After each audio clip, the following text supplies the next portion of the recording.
masalasi ba'zi birlar uddala olmabdi, ya'ni dasturni yuklay olmabdi.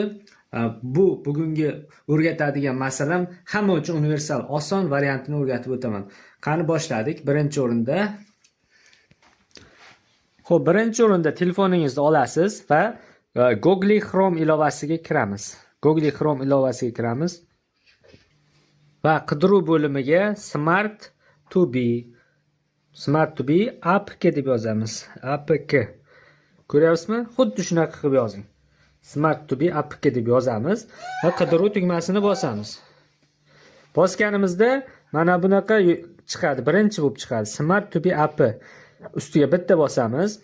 Download stabilniy versiyasi bor, download beta versiyasi. Bu nima desangiz, download stabilniy versiyasi bu ishonchli versiyasi, sinovdan o'tgan versiyasi.